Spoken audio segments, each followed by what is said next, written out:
Assalamu alaikum wa rahmatullahi wa barakatuh. Alhamdulillah. Welcome back to the Qaswa podcast. We are now on episode 4.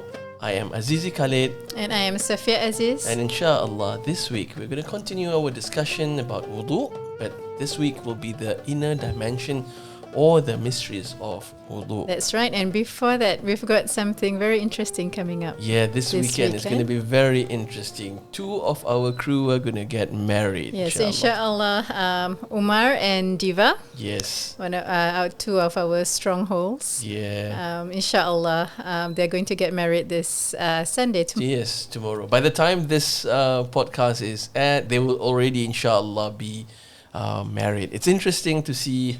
I think I really like it when we see our crew slowly growing up and they're getting married. Some of the crew, we knew them since high school, like Arthur, and then he got married and he was the first official nikah that I actually did, because the other nikahs usually are very private events for converts to Islam and so on. But the first public one, a big one, was Arthur's wedding.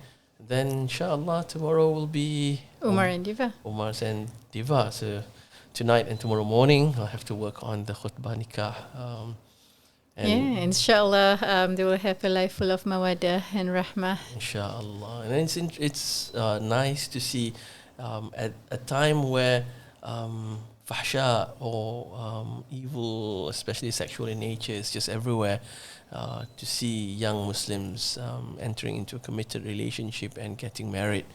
And Rasulullah sallallahu alaihi wasallam in one hadith said that every time someone gets married, Iblis would be crying. Yeah.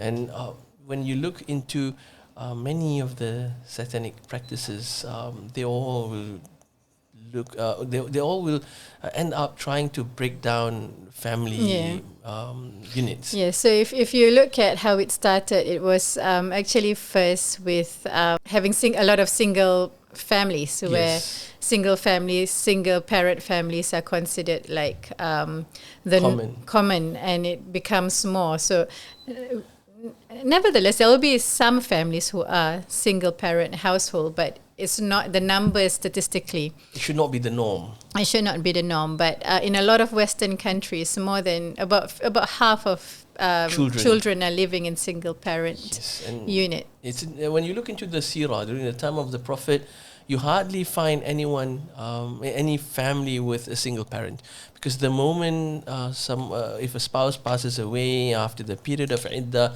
they'll get remarried. Rasulullah sallallahu encouraged that practice so that every child will grow up with a father and a mother at home. And I was listening, this was I think a few years ago, during the American shootings at schools. Yasir Qadhi was looking into the background of the shooters, and there's a study done about it that most of those shooters come from broken families. Yeah, and that is where us as a community, we need to step up. We need to make sure that the single parents amongst us are supported. So for the single mothers, we've got to make sure that there are people who are becoming father figures or father-like figures for their children. So that is why, like Qaswa, we have family events where, the children from single parent household can also have a taste of what is it as having a father, like an uncle figure, where they feel that there is somebody that they can ask for help and model after, and especially true for teenage boys. Yep. And it's also important that we make marriage easy, so that parents, we don't put in unnecessary requirements when it comes to marriage, or mahar that is too expensive. Rasulullah sallallahu alaihi wasallam said that the highest barakah in a woman is where her nikah is easy and her mahar is low. But on the flip side, it doesn't mean that men should take advantage over women. And just because Rasulullah SAW said that, you go like, I'm going to give you a bar of sneakers for my mahar. Yeah. You need Islam is a religion of balance. Yeah. To the women, Rasulullah SAW said, do not ask for exorbitant amount. Yeah. But to the men, when we look at the Quran, Allah mentioned about in Surah An-Nisa, the beginning of the 5th juz, Allah mentioned about if you're going to get married, that means you have to pay her something from the wealth that you have. Yeah. That means you have to be financially responsible. Yeah. So you have to strike a balance. The women don't ask too much. The men honor the women. Instead of the other way around, where the women try and ask too high and the men continuously asking for discount. So we meet in between in the reverse way. Women saying that I don't need much, but the man said, but I know I want to give more. Yeah. And making marriage and making having avenues for marriageable ages, men and women to meet. Few parents, well, not from among the Qaswa parents, actually approached me because we're going to have a busy year this year with marriages. We have Arthur last year, and then inshallah and Diva, and then we have Nashita, and then Yasmin, one after the other. Danish. Danish. So a few parents actually approached me like, hang on, are you doing matrimonial services? Can you help find someone for my daughter or for my son? And I told them, we have very little influence into what happened. They actually found their own partners, and we just encourage, and if it's the right one, we help where we can. But the introduction was not done by us, but a lot of the introduction happens through organization, Islamic organization, be it Maiwa, be it Qaswa, or the Indonesian community. I think that's probably the best way for a young Muslim to find a life partner. Yeah, and I think when you find somebody in a place where it is good, inshallah, you'll be on the same page. Exactly, Yeah, and I think that's very important for a marriage where both are on the same page, in their roadmap. Yep. Yeah. All right, so that's for our small talk, our opening, and inshallah, Allah bless the union between Omar and Diva tomorrow, or when you hear this, it will be already 2 days after. Let's get back to our topic. Yeah. The topic this week is Wudhu. So what happened in your class, the younger ones? Today we did the inner. So we did two things today. Yep. So the first one we did was the practical of taking wudu. So we had a bit of a water play with young children. And then the second part was the inner dimensions. And so the meaning of the wudu, or what they need to think about when they're taking wudu. Anybody got too wet? That's part and parcel of being a 5-year-old. Yeah. Yes, and we don't mind that because we want children to enjoy learning, and so usually we will get them to take wudu, and right at the end we just let them play a bit. If they want to sprinkle somebody, they are welcome to sprinkle somebody as long as it's reciprocal. Yep.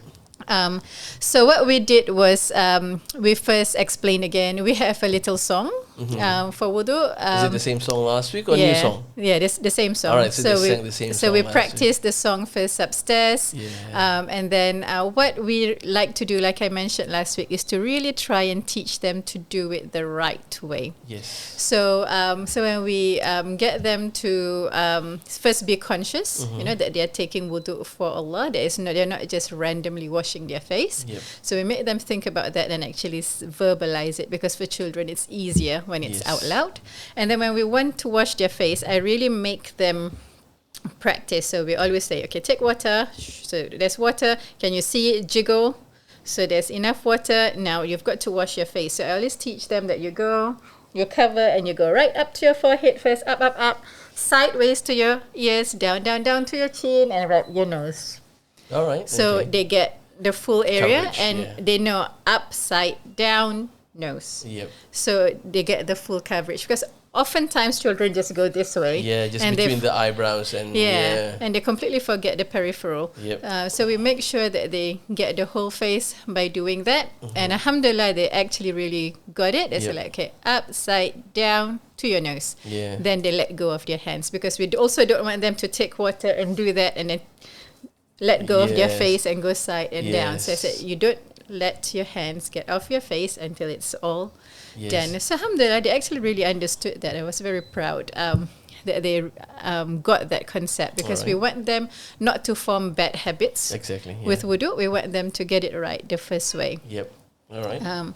Because relearning is often harder. Yes, you have to unlearn and then learn anything. Yeah. So we like to really teach them the right way. So for parents, try and make sure that when the children are practicing at home, remind them of those. So when it comes to, and after that, it's their arms. So I tell them, okay, you take the wudu, you see the water jiggling, then you go first back to your elbows, and then you turn, go, and make sure you cover in between your fingers, and then you let go. Yep. Yeah, so we teach them the whole motion. So we were practicing that quite a few times, because young children with coordination will take some time. But alhamdulillah, at the end they got it right and then left. Yep. Often they're still confused, so we have rubber band on their right hand, makes them remember. And then with their head as well, you go back and front, and then you got to feel the water on your scalp. And the feet is often a big struggle. Yeah, that's a challenge with young kids. So with the young children, at home I suggest you teach them to wash their feet in the shower. Yes. So then they can squat down, and they can, because oftentimes children just pour water on their feet. Yes, they don't spread water They don't properly. spread water. So I always say that you've got to squat down, put right leg out, and then spread it. Make sure you're spreading it in between your toes, Yep. at the back of your ankle, and oftentimes they forget the bottom, the sole of their feet. Yep. So you've actually got to raise your feet, go on a tippy toe and do the back, and then go on your heel and do the front, and then go in between your toes. Yes. So that was, I think the feet was the hardest part for the children, just because of balance. So I think at home it's really practical to have a low stool in the shower for them to sit and wash their feet. Yep. And then we encourage them to take wudu after their shower. So just before they step out of their shower, to actually take wudu. So then this at least gives them a habit of taking wudu, and then it keeps them in wudu, at least for an hour or so. In the morning or in the evening when they have their when they have their shower. So that's something that I reminded them to do. And I say, if you pray with your family at home, you also practice taking your wudu. Yes. Yeah. So that's I think with the bigger children also today we did the same thing. The same thing for the wudu. We explained the inner dimension, which we're going to run through the inner dimensions after this. But we explained the inner dimensions, and then we practice doing wudu with as little water as possible. Yes. So it's just a small cup of water, and they have to do their wudu with the inner dimension or the reflections of what they have to go through when they're doing their wudu. I think with the bigger children, the challenges are still pretty much the same, because the difference between washing and wiping, some don't not too clear about that. Also, with regards to the musta'mal water that they've already wiped here, and then they lift their hand, and then they continue just spreading water. So that is something that needs to be reminded, that you have to be careful when you're doing a wudu. Make sure that you spread it properly, and then take your time. It's okay, but do not lift your hand. You can spread as far, and yep.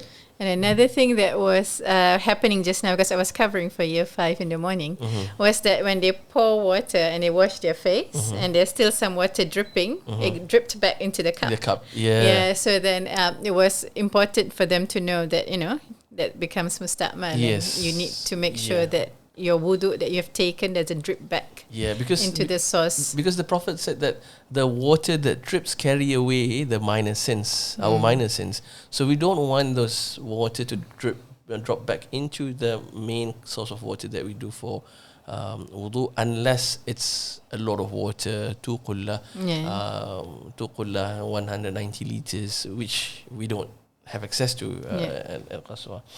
Yeah. Now, the inner dimensions of wudu, I think I'll start the inner dimensions first, because it's more complicated with the bigger kids, and then you can share how you explain to the younger kids. And we always start with our discussion with why are we doing this? What's the point? What's the point of doing this? The Quran asks us, Allah asks us in the Quran, فَأَيْنَ تَذْهَبُونَ? Where are we going? That the parable is life, is a journey, that we're heading somewhere. Everybody is heading somewhere, whether we know it or not. So Allah is asking us in the Quran, where are we going? Yeah. So I think the answer is obvious for us. Surely we want to get to Jannah. Yeah. That is our destination. I was very proud of the year 5s today when I asked, okay, what is our life journey? Yeah. And they could all tell me we are heading to Jannah. Yes. Yeah. So Alhamdulillah, I was very, very happy to hear that. Yeah. So we're all heading to Jannah, and we've got our roadmap. Our roadmap is the Quran, and our guide in this journey is Prophet Muhammad. So we, in going to this journey, we want to get to Jannah. Allah tells us, while we know where we're heading and we know the roadmap, there are things that we need to do. The mission is to make sure that our hearts are clean, and we explain to the students that we were all born with a pure heart. Yeah. But as we grow older and we do bad things, naughty things, we dirty our hearts. Mm-hmm. And the mission now is to make sure that throughout this journey, we know of ways to purify, to shine, and to clean our heart, so that when we return to Allah, Allah invites us, like Allah says, Ya ayyatuhan nafsul mutma'inna, those calm souls that have been purified, Allah will invite fadkhuli jannati, wadkhuli fi ibadi, fadkhuli jannati, enter into my servants, be my servants, and enter my Jannah. So we want to have nafsul mutma'inna. We did not discuss nafsul mutma'inna this week, because that will be term 2, but we discussed about the importance of having a purified heart, a clean heart. And with younger children, we've explained, we often say that we have 2 kinds of hearts. Yes. So we always say that there's your physical heart, the heart that pumps blood, and then there's the spiritual heart. Yes. And that is the heart that can become shiny, or it can become dirty. Yeah. So with the bigger kids, we mentioned about the physical heart and the spiritual heart has a lot of similarities. That when you talk about the physical heart, how do you maintain a healthy physical heart? You need to eat well. Yeah. You need to exercise well. Yeah. With the spiritual heart is the same. You need to eat well. The food for our heart, spiritual heart, is the Quran, dhikrullah, our ibadat, remembrance of Allah. So if we don't feed our heart with those good nutrition, spiritual nutrition, it will be weakened and eventually harden and may die. But that reading and dhikr alone is not enough. Just like spiritual nutrition, physical nutrition, you also need spiritual exercises. So spiritual exercises is wudhu, our prayers, salah, our zakat, charity. So those are the exercises that we need to do. And wudhu is one of the most important one, because it is the key to our salah. Then salah is the most important of ibadah. Yeah. So when you talk about wudhu, you want to have a good salah, you need to start with a good wudhu. And wudhu, like we've discussed with them last week, it's not about washing the face and cleaning the face. Cleaning the face, you better off doing a face wash. Yeah. With soap and all. It's about shining the heart. But the face is just another symbolism that to reflect of certain things that carry on into our hearts. Yeah. We discussed about what kind of purifications is needed before we go into wudu, the level of purification. The first level of purification is the physical level of purification. You see dirt in your hand, you clean it. And then you have the second level of purification, where we talk about the physical sins. So the physical sins are you pushing someone, you say something bad, you rude to someone. So you need to also make tawbah of this.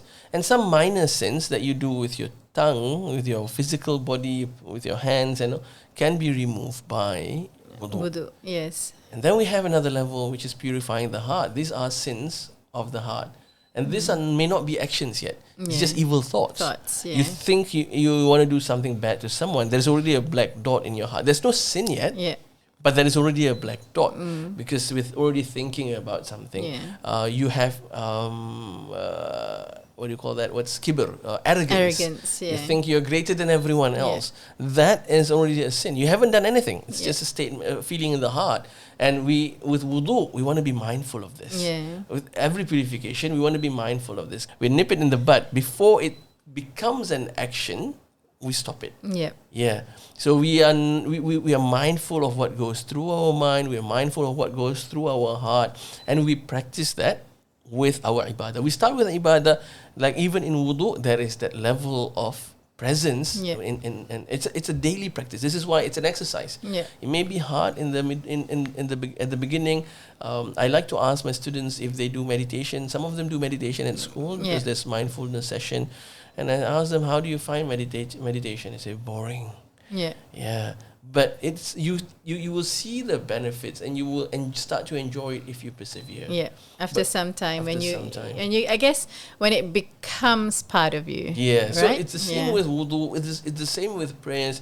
If you just do it you just rush through it to get it done, you will not taste the sweetness of wudu. But when you slow it down, you take your time, you reflect, and this is what we're trying to teach this week when we told the student the inner dimension. So now let's do wudu together. We start with washing our hands and gargling. So when we are gargling, we're rinsing our mouth. We make dua in our hearts. We say, "Oh Allah, make my tongue easy to remember you, easy to recite the Quran. Protect my tongue from backbiting, cursing and swearing." And we ask for dua, "Oh Allah, forgive the sins," because remember the Prophet said that the water that goes out will take away the minor sins from our tongue. So you reflect on that. Take your time when you are rinsing your mouth. Reflect on that. "Oh Allah, these are my sins." And what happens is that if you make this as a habit, every time you do wudu, you reflect on the sins, on the bad things you've done with your tongue. Over time, you'll stop doing it. Exactly, because when you think about it, if you take wudu 5 times a day and you constantly say, "Oh Allah, forgive the bad things that I say with my tongue," it reminds you not to say bad things. Because now you know that it's bad, and you're now reflecting, I shouldn't have said that. Oh Allah, please forgive me for that mistake. So over time, you will improve your speech and your usage of your tongue. And then we go to rinsing the nose. We ask Allah to allow us to smell the fragrance of Jannah. And Jannah, the fragrance, can be smelled from 500 years journey away. So if you smell it now and you start walking in that direction, it will take you 500 years to reach Jannah.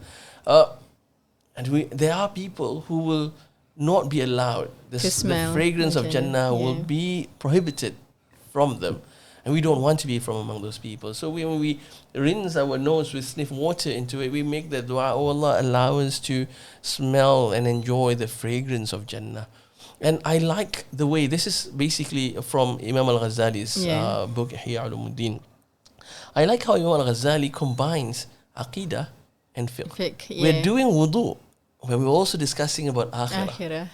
That we tie this together, everything that we do in this world has an impact to our life later on in the akhirah. And this is really quite important at Qaswa, because we don't want it to become mechanical.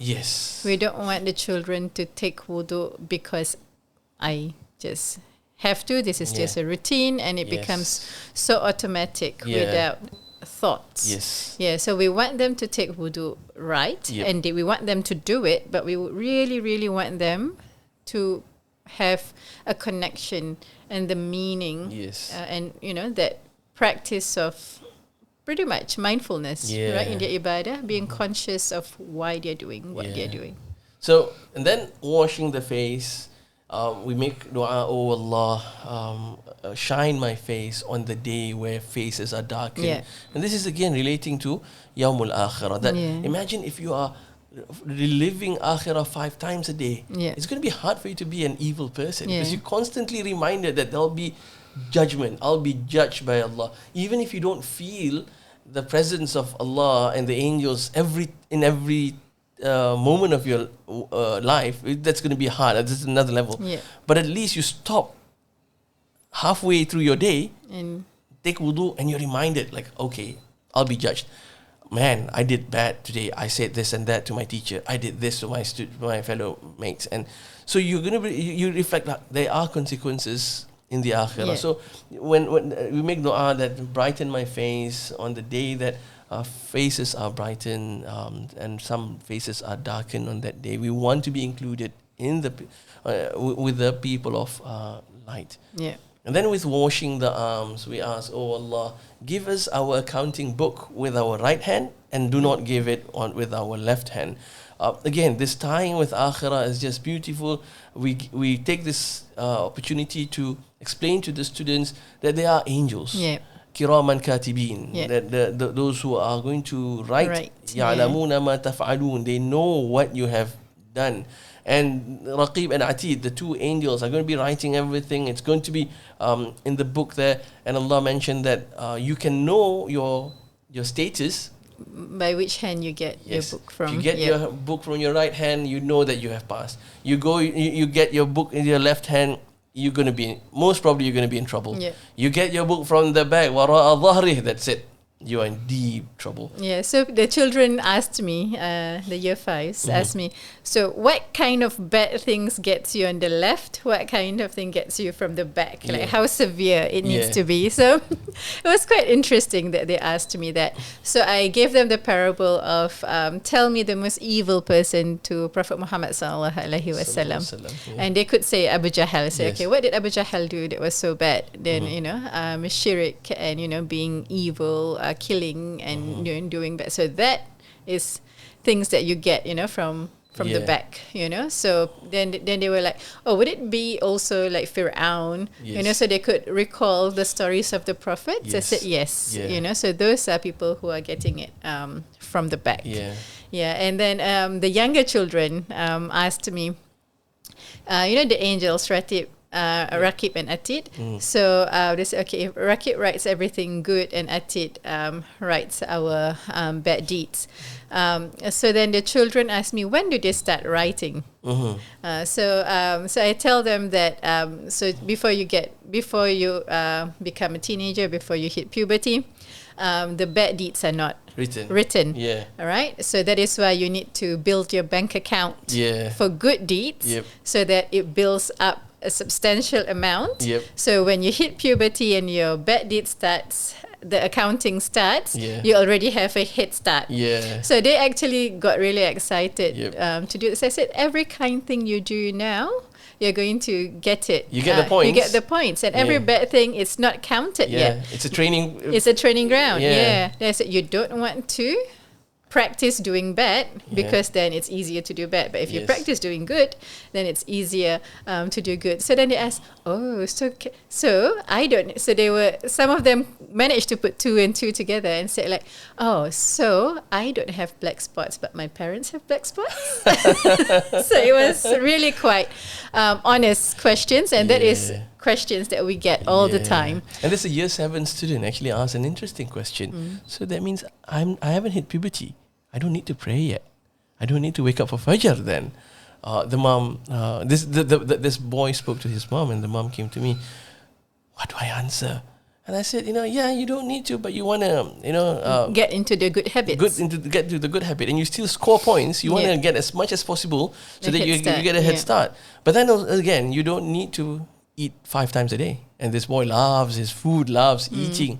Like you pray, you don't need to pray 5 times a day. Nobody needs to eat 5 times a day. Why don't we cut it to 2 times a day? And the boy was like, no. So I said, you don't need to do it, but it's good to start, because if the later you start, the harder it is going to be. So I think this concept of Raqib and Atid is Kiraman Katibin is really powerful, because as parents, there's only so many hours that we can be with them. The moment they leave home, they go to school, we don't have direct observation or control over what they do. And when they get to high school, there's very little control that we have. They get a lot more things that they can do without us knowing, without our supervision. But if they are trained from a young age that you're not doing it for us, for the parents, you're doing it for the sake of Allah. Yeah. And there are angels writing. Allah will know. And with the older children, I think we also explain that we really don't know when our life on earth will end. Yep. Yeah. And it's easiest to give them examples of natural disaster, like the most recent in Syria and Turkey. So we explain to them, look, in the earthquake, who are the people who pass away? Yeah. Right? Are they included in their children, teenagers, adults, young adults, old adults? So everyone, we all don't know when our time is. Exactly. Right? So why take the risk? Yeah. So after hands, we move to wiping the head. Wiping the head, we ask Allah to shade us on the day where there is no shade except His shade. And we took this opportunity to talk about mahshar. After we are all resurrected, we will be herded and gathered at one place. All human beings will be gathered, and the Quran tells us we'll be standing for 50,000 years. And when it comes to all these mind-boggling numbers, I like to just with the bigger kids, like take out your calculator. They've got their phones, they've got their iPads. Like take out and let's do a bit of calculation. How long is it? How many days? And we live 100 years maximum. 100 years is what? Not even 1%. 1% of that 50,000 years that we are standing. And one day in the akhirah is 1,000 years in this world. Just imagine, the Prophet said the discomfort of on that day is as if the sun is just a handspan away from our head. We would definitely want to be among those who are shaded. Yeah. So when we wipe our head, oh Allah, make us among those who are shaded on the day of judgment. And then wiping the ears, we talk about how we make dua, oh Allah, make us from among those people who listen to the truth and follow it. And many times we know what's right and what's wrong, but applying it is a different matter altogether. And washing the feet is about making dua, oh Allah, make our feet firm on the sirat, on the bridge. And the Prophet ﷺ said, after the hisab, after the accounting, we will have to cross a bridge. And this bridge is going to be thinner than a strand of hair. If you fall to Jahannam. You get across to Jannah. This tying of wudu, and being reminded at least 5 times a day about akhirah, it's really powerful. And if we practice this, it's going to leave a huge impact and change the way we behave on a daily basis. Yeah, definitely. So how do you explain these concepts to pre-primary? So with young children, the concept of the akhirah and mahshar and the sirat is very, very vague to them, and they because they are in a stage of development of what we call very concrete development. So if we talk to them about this concept, it is still very, very vague. So what we do for the inner dimensions for pre-primaries, year 1s, year 2s as well, is that we make it a lot more concrete, a lot more understandable. So what the inner dimensions that we do is more focused towards shining their heart. All right, okay. So it's more practical. So when they wash their face, we tell them to say, oh Allah, please make my eyes see good things and my mouth say nice things. So that helps them be conscious of using their words well, not watching like useless things on YouTube or nonsense on YouTube. And then when they are washing their arms, because we only do the rukun, when they wash their arms, say, oh Allah, please make my hands do nice things. And they wash their head, please make my brain think of good things. And we wash their feet, please make my feet go to good places. So we just want to drive the concept of doing good with all of your body parts. So then that will then shine their heart. All right, okay. So that's how we teach wudu at Qaswa. We break it down to 2 weeks. The first is just explaining the outer dimension, what to do, and we do air wudu. And then the second week we discuss the inner dimension, what should we reflect on or make dua while we're doing wudu, so that it's not just automatic, it's not just robotic, it is a spiritual practice. And also then we run through wudu with water from with a cup of. So that was really nice what happened just now. So we gave children year 2 and up, right, a cup of water, and they had to try to not finish the cup. Yep. And make a full wudu. Yes. And alhamdulillah, most of them actually managed to. Yep. And that was actually really inspiring for a lot of children. That made them realize, oh yes, I actually am wasting water all this time. I can actually take wudu with very little water. Yep. All right, so that's all for today from our normal podcast routine. This week, we're going to have a special guest. Our episode last week about reading your final notes about reading to children, we got a lot of questions. Yes. One of the interesting questions that I think we're going to answer this week is going to be, what are the books suggestions? Book suggestions for tweens. All right, welcome Sumaya to our podcast. Just relax. This is a normal conversation. Pretend you're talking to your parents. Which you are actually. Which means there's no reason to pretend. Yes. All right. So we were asked about favorite book suggestions for tweens. Basically, 11 years old, 12 years old, and 13-year-olds. So we thought that what better way to do than ask someone who is 13 to give us some book suggestions. So what are your favorite books? What were your favorite books when you were 11? Okay, when I was 11, one of the fiction books I really liked was When Wings Expand. All right. What's that book about? When Wings Expand? It was written as a diary. A Muslim girl whose mom just passed away, and at first she was like, "Why did Allah take away my mother?" And in the end, she realized that her mom might have moved on to a better place. Well, might have. All right. Okay. And I guess she learned to like trust Allah and ended up being okay in the end. Okay. With her mother's passing. I think the When Wings Expand, I think we've got about 3 in the library. Yeah, about 2 or 3 copies. All right. Okay. So so that's the fiction book. What's your non-fiction favorite when you were 11? Non-fiction was 365 Days with the Prophet. So All it right. was a seerah book. It was a seerah book. I think 365 Days with the Prophet is a beautiful book. If you read one, it's a very small paragraph. Each day is like about a page of like one event. One event, and then if you read it one event, you get 1 year, and you get and you finish it in a year, and you will finish the entire seerah of the Prophet sallallahu alaihi wasallam. So when you are, so what did you like about that book? I liked how it was actually spread out, and how it wasn't left on any cliffhangers. It went in order, and it explained the events pretty well and simply. All right, okay. So when you're 11 years old, your favorite book was When Wings Span and 365 Days with the Prophet. All right. Well, when you were 12? When I was 12, there was New Beginnings. It was a book. I think it was written after Pride and Prejudice. It was basically copying. So the timeline is during Pride and Prejudice or after Pride and Prejudice? It's after Pride and Prejudice. It copies Pride and Prejudice. All right. Okay, but just give it an Islamic flavor. Yeah. All right. basically. Okay. So Pride and Prejudice with an Islamic flavor to it. So yeah. What's Pride and Prejudice about? I'm pretty sure it was about a girl or 2 girls, and then there's this one guy who's like really annoying and seems snobby. So how do you give an Islamic flavor to that?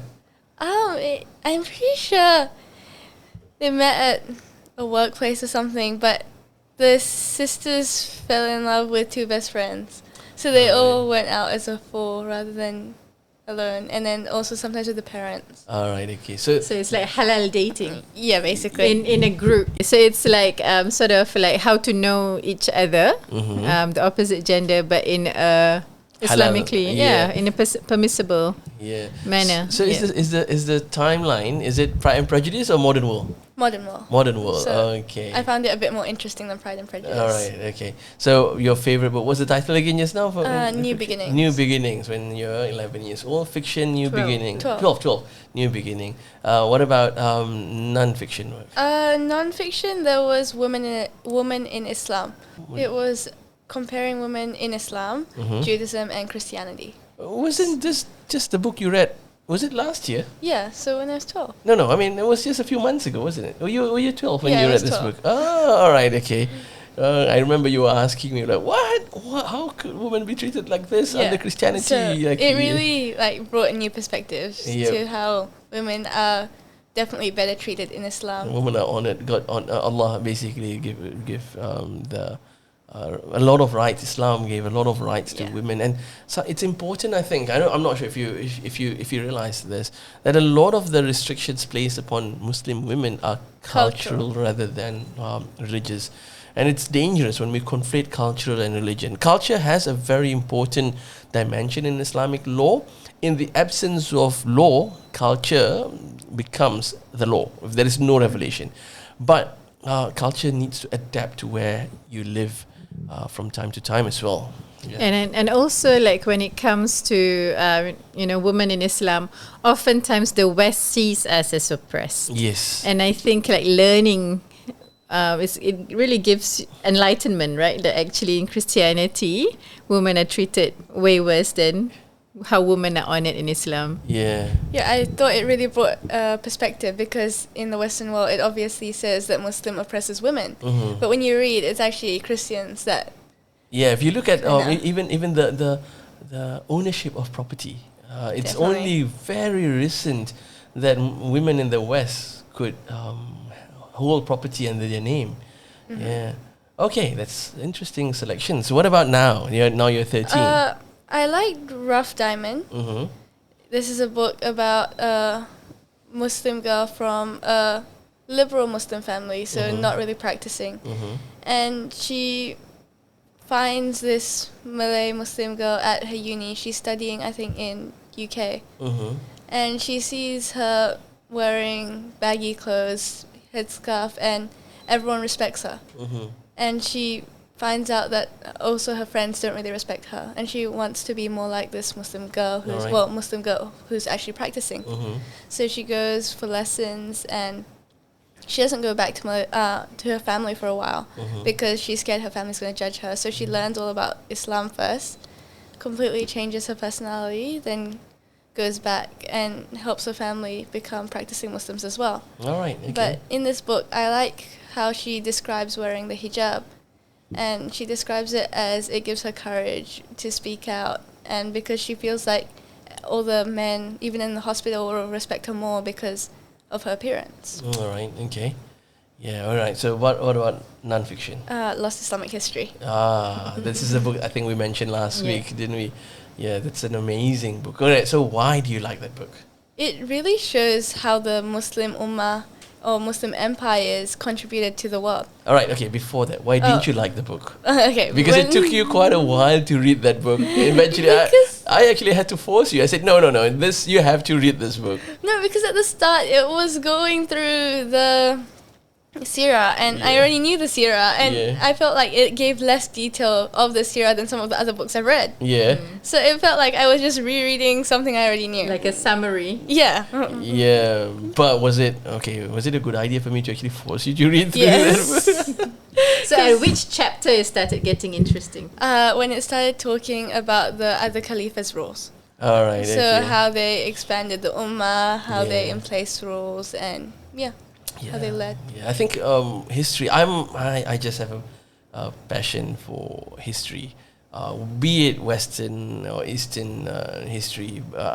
You're in my Kosovo High classes, and you'll see how we travel through time. Sometimes in our classes, we take a detour from our fiqh class and go to a bit of history. And I think knowing history, especially Islamic history, gives you a sense of pride in our religion. All right. Okay. Yeah. Any other book suggestions that you'd like to share?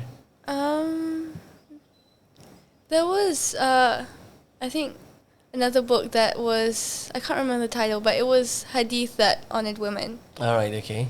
So that one was good. Okay. All right. So that's all. Thank you very much for joining us today, Sumaya. Maybe next week we'll invite Sakina to share her favorite books from the Qarawiyyin library. I think this is an interesting addition to our podcast. You've got any final notes you'd like to share? Well, next week we're going to have our Kosovo family picnic, and we're going to the beach. We're going to Leighton Beach, and I think outdoor play with good Muslim friends is really important for children's development. It just builds that, having good fun, having connections with family, friends, and relatives, and the whole Muslim family just gathering. and that just helps children build that connection. And you want children to be able to, befriend other Muslim families, and you want the parents to get to know each other. And just having that outdoor play in the sand, in nature, in water, it just helps them appreciate Allah's creation more, and be kind and good to the environment, to protect the environment. Yeah. All right, I think my final note today is about slowing down. We live in a very fast-paced life. Now, today from our wudu lessons, we learn about just slowing down and enjoying the wudu, being present in the moment.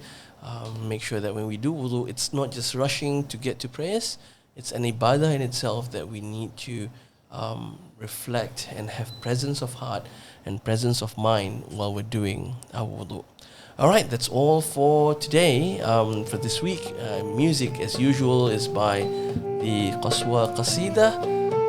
We'll see you next week, inshallah. Assalamu alaikum wa rahmatullahi wa barakatuh.